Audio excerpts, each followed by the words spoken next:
Diabetul zaharat include un grup de tulburări ale metabolismului, caracterizate în principal prin hiperglicemie. Aceste tulburări se datorează unor disfuncționalități la nivelul pancreasului, organ responsabil de secreția de insulină. Acest hormon reglează în primul rând metabolismul glucidic, dar are de asemenea efecte și pe metabolismul lipidic și proteic.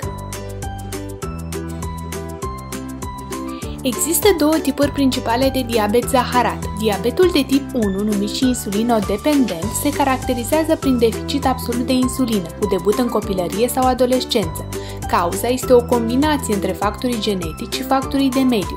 Pacienții cu diabet zaharat de tip 1 sunt slabi, întrucât deficitul sever de insulină duce la tulburări metabolice manifestate prin topirea țesuturilor adipos și muscular.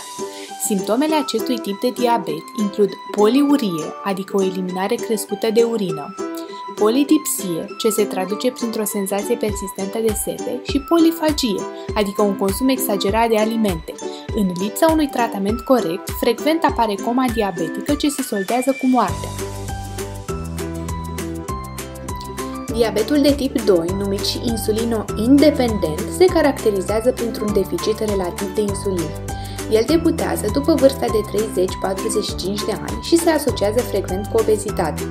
Se manifestă cel mai adesea prin stare de slăbiciune, vedere încetoșată, infecții superficiale frecvente și vindecare dificilă a rănilor.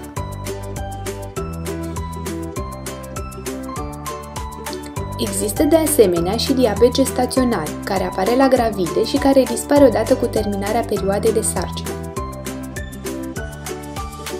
Complicațiile diabetului zaharat pot fi acute, de exemplu coma diabetică, sau cronice. Acestea din urmă sunt consecința afectării vaselor de sânge și implică leziuni cardiace, renale, oculare și nervoase. De asemenea, o entitate destul de importantă care apare la pacienții cu diabet zaharat este așa numitul picior diabetic. Datorită afectării nervilor, bolnavii își pierd sensibilitatea cutanată și orice leziune apărută la nivelul piciorului va fi cel mai adesea neglijată din cauza lipsei durerii. În plus, pacienții diabetici au o rată scăzută de vindecare a rănilor. Astfel, o simplă bătătură poate ajunge rapid la necroză tegumentară și, în final, la amputația membrului.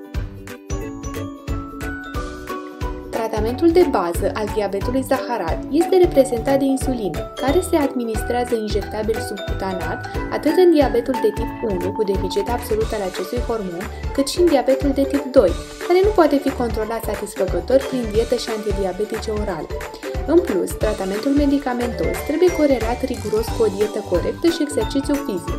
De asemenea, pacienții diabetici trebuie monitorizați permanent pentru prevenirea și depistarea eventualelor complicații.